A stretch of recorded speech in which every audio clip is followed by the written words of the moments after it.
This is Nisha, and this video is on the Siamese Type 45 Mauser series.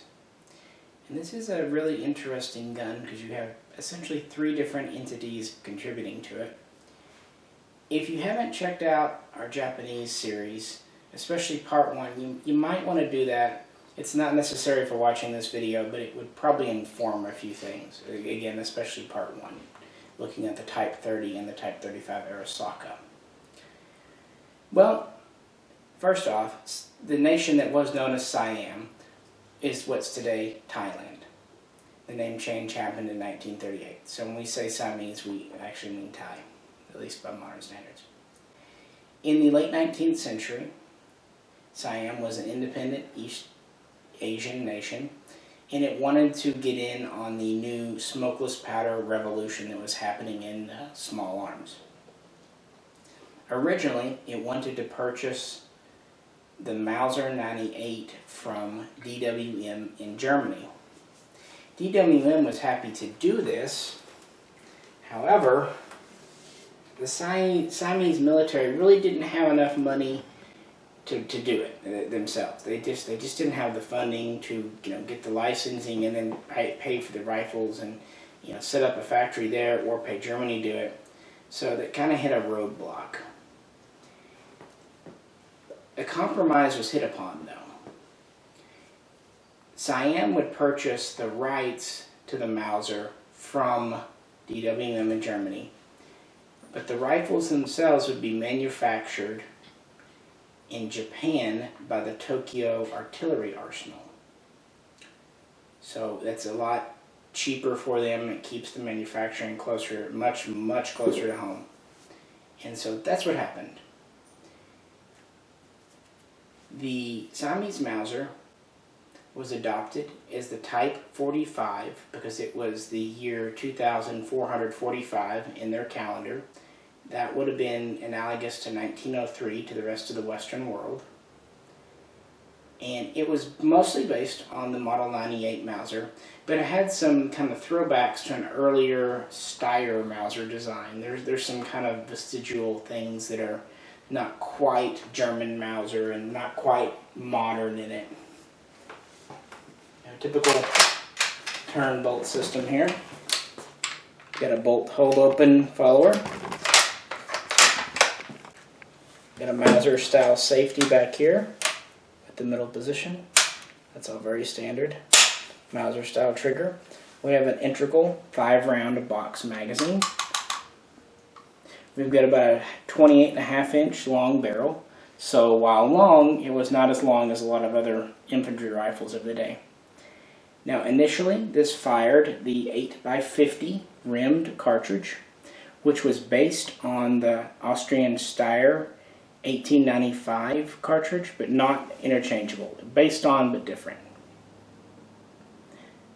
We have some features that are very unique to Japanese produced guns too. For example, there are these tangs here on the top and the bottom of the stock that lead off the receiver.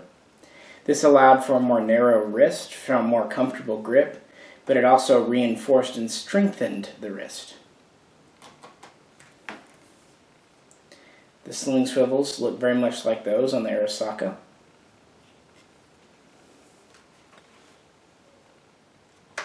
Sorry. This is more of a Mauser style bayonet, barrel band. It's been a long day. The Bayonet Lug is unique to this rifle. It's up here. Pretty standard cleaning rod. Unprotected front sight. Typical long range style rear sights. They stand up pretty tall. One very noticeable Japanese feature that was carried over is the dust cover. If you look at our Arasaka video, you'll see this on the Type 35 Arasaka, which was an interim model used by their Navy. But this manual dust cover first appeared on it a couple of years before these came out. And it would only actually be used on the 35 and the Siamese. And finally we have a Mauser style, or I should even say Arasaka style, mag release here to drop this mag out. So, relatively conventional rifle.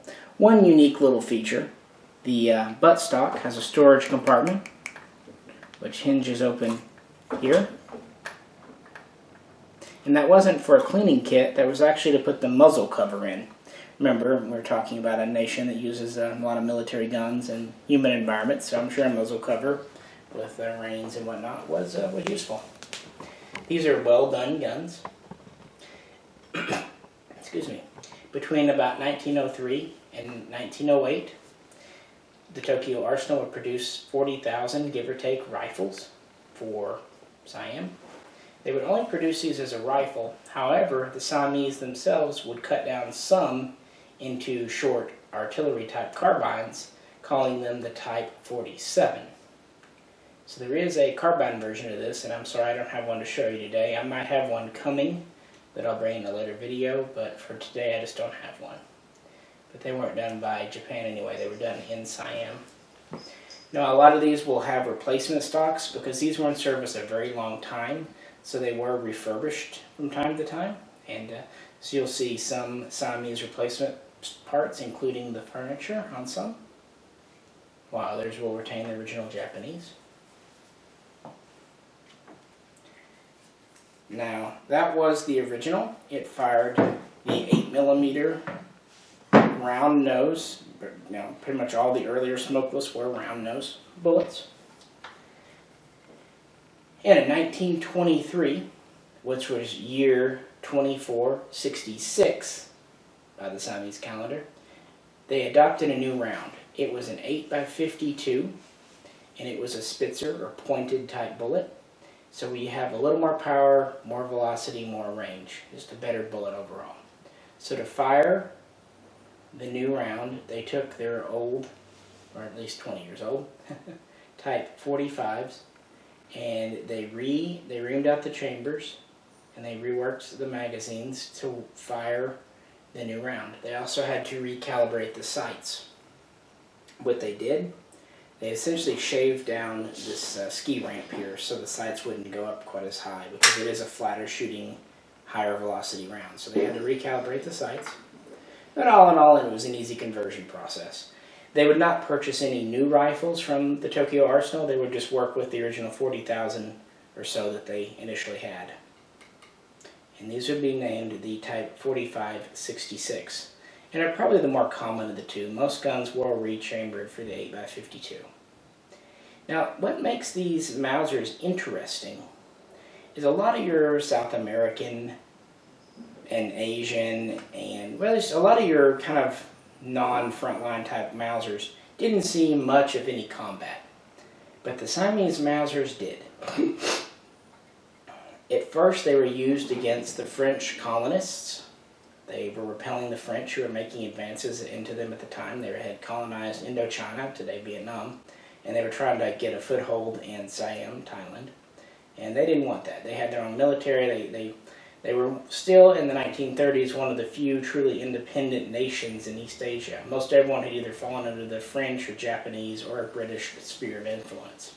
But Siam kind of played the major powers off against each other, and combined with having a very competent military, maintained its independence. So at first these were used against the European would-be colonizers, and then later they were used against their makers, the Japanese. When Japan tried to be aggressive against Thailand, they would use these Mausers along with machine guns and of course many other weapons to help defend their homeland against the Japanese invaders. So these did see pretty extensive use during the World War II era. In fact, the Type 45 Mauser series would not be taken out of frontline service in Thailand until the 50s, and many stayed on as police rifles and carbines even until the 80s. It was a good, reliable gun. They kept them in good working order. They refurbished them as needed. They took care of them, so many of them were still working as much as 80 years after they were originally created, 70 at least. Of course, a lot of these were surplused and brought over into the USA. And back in the 50s, 60s, 70s, well, something that was really popular to do with these, since the 8mm rounds were virtually impossible to get unless you hand-loaded, because this did fire a rimmed round, because it does have a large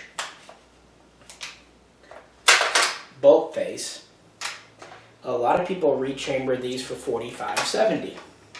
So you'll see a good number of Siamese Mausers chambered for 4570.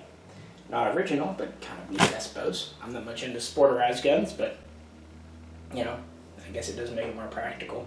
I would like to shoot these more, but the ammo is just essentially unobtainium, especially for the original one here, and 8x50.